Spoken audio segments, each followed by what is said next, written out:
Are you curious about what your dreams mean? Are you curious if they're telling you anything?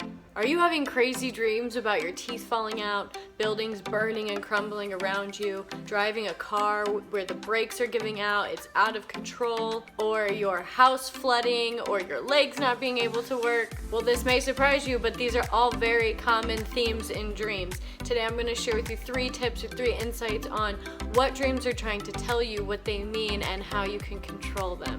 Be sure to watch until the end when I share with you some crucial dream interpretation resources that I've been using for the last 8 years to interpret my dreams. I'm Jeanette Sisakowski, your go-to feng shui and mind consultant. Let's get into it.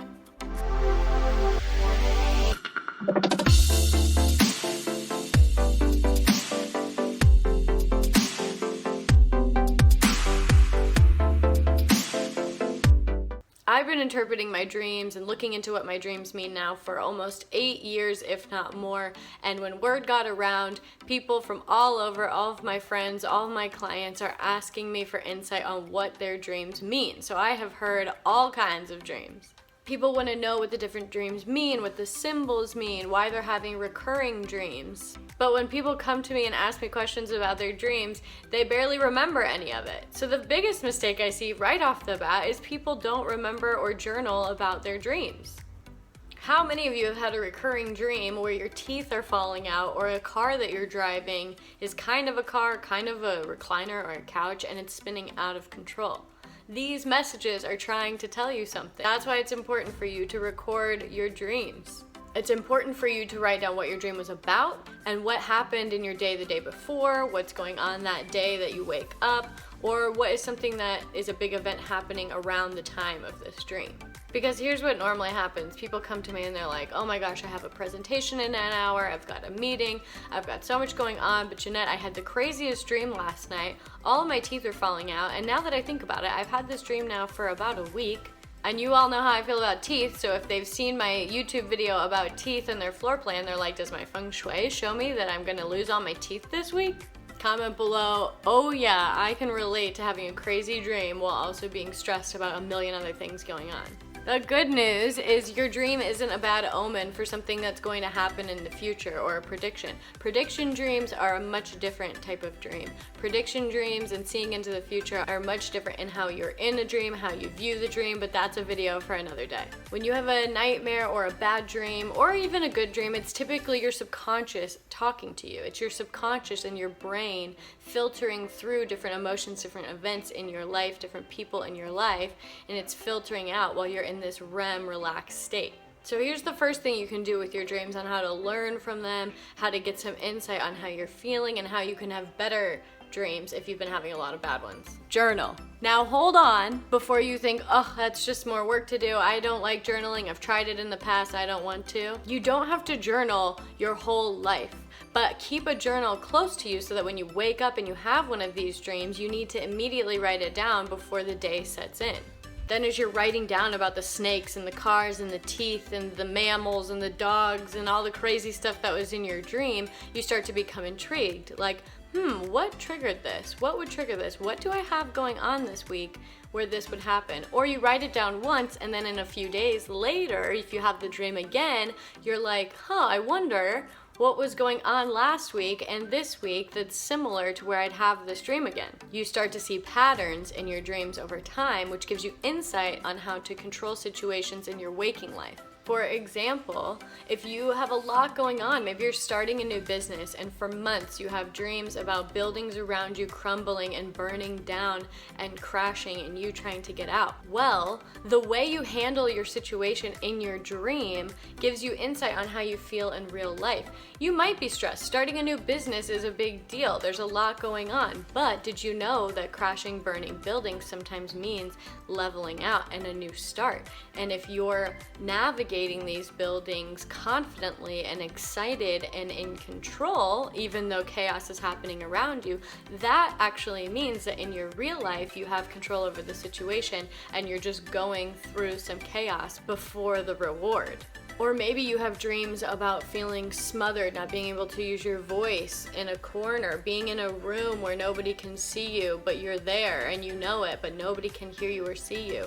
You might be having some family drama, some family conflict with siblings or parents or relatives, and that just means that you have something to say. You have something you want to speak up. You have something in your subconscious deep within you that's trying to get out. And so you need to make an effort in your waking life to speak up, to say what's on your mind, and that it's okay. If you don't, then you will probably just keep having those dreams and eventually it will pass, but it doesn't mean that you resolved anything within, and it's a little bit of a sign that you suppress something else, which means you might continue to have negative dreams.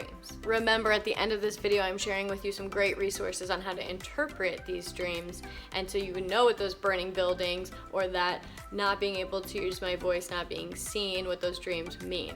Okay, so you're starting to remember your dreams, you're starting to record them, you're starting to see a pattern, and you're starting to realize that the dreams are more stressful and more negative than you realized, and you're starting to wonder, am I more stressed than I realized? In the previous example where somebody's starting a business or somebody's having family conflict, the answer seems kind of obvious. I'm not seen, I can't use my throat in my dream, so I need to speak up in my waking life. But what about the people that are having recurring dreams over and over, and they're like, I'm not stressed and nothing new is going on in my life, it's just for the past month I've had a bad dream, I've had a stressful dream, but nothing out of the ordinary is happening. I'm not on any new foods, I'm not in any new sleep routines or a new job, life is pretty much the same, so what's up with these recurring stress-induced dreams? What you definitely do not want to start doing is avoiding sleep.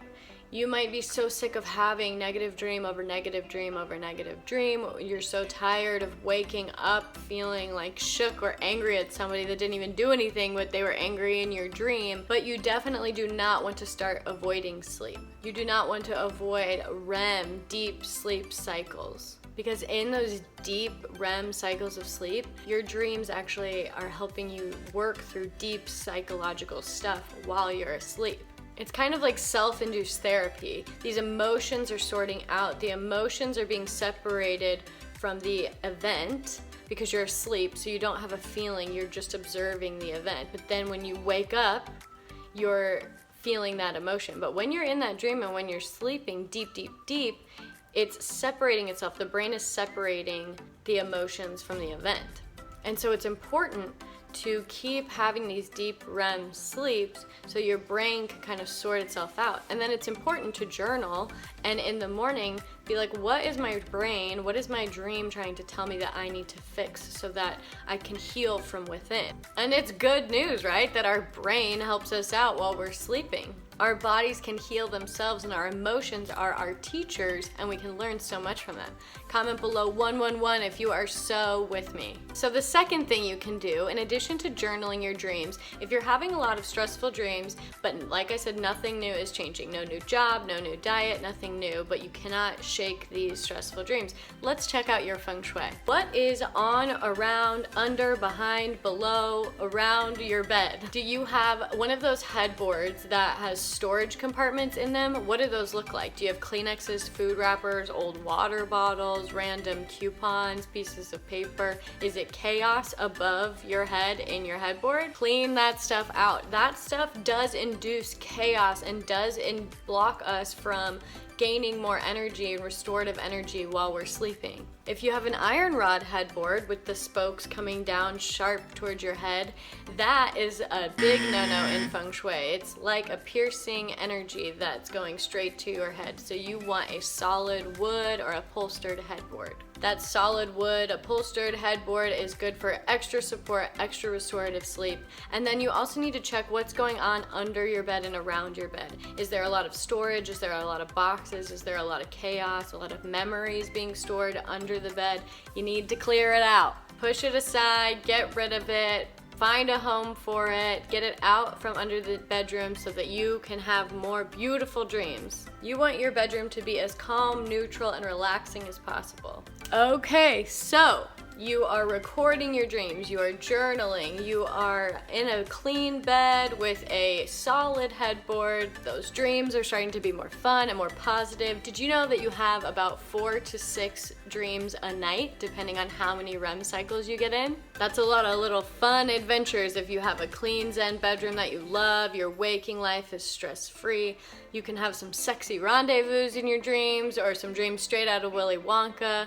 All good. You know that movie Frankenstein? Did you know that that movie came from a dream? Mary Shelley had a dream about the movie Frankenstein. So inspired when she woke up, she wrote it all down and created a famous movie from her dream. Whether the dream is good or bad, so many of us want to know what our dreams mean. Now, if you're a movie producer or a movie director, all of your dreams you might not analyze and you're just like, this is great movie content. But that's not usually the case. So then you go to analyze your dream, find out about the symbolism, you want to know what it all means and what it's trying to tell you. And when you go onto Google, there's so many conflicting websites, so many conflicting meanings, and you're not sure who to trust. So I'm going to share with you some of my trusted resources. 2 websites that I have used over the years are Dream Bible and antiflow.com. They are really good. They give you examples and interpretations whether the dream was good or bad. You might have a dream about dogs, and most people are like, oh, I love dogs. They're so happy, they're so fun. But sometimes you have dreams about dogs chasing you and packs of dogs. And so the great thing about these 2 websites is they give you, if you had a dream with this symbol in it, here's what it means if it's a negative connotation, here's what it means if it's a positive connotation. And then 2 books I've gone to regularly for the past 8 years are these.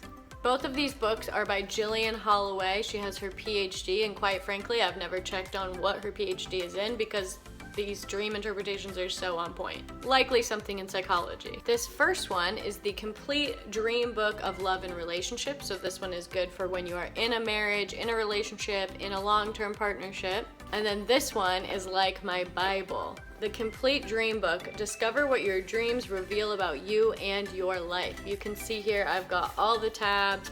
It is very worn. I go through this thing constantly. It is right by my bedside table. You can see I've post-it noted the ones I have the most often. I highly, highly, highly recommend this book. Even if you are in a relationship, this is a go-to. You don't need both. Honestly, this one will get you through so many dreams.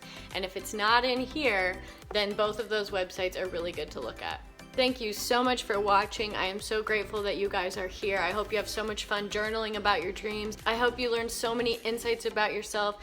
Listening to these dreams, you can learn insights about your insecurities, insight what stresses you out. You can gain so much knowledge about yourself that you can get rid of that icky stuff in the beginning and move forward with happiness and catapult your life to success once all of those limiting beliefs and the negative stuff is out of the way. Think how fast and clear your brain will be to get you to your dream life. Comment below, I am ready to start paying attention to those dreams, catapult to your dream life. Like this video if you learned even just a little bit. And if you're new to this channel, subscribe, hit that notification bell, and follow along as I share with you more feng shui and mindset tips to transform the life that you tolerate into one you treasure.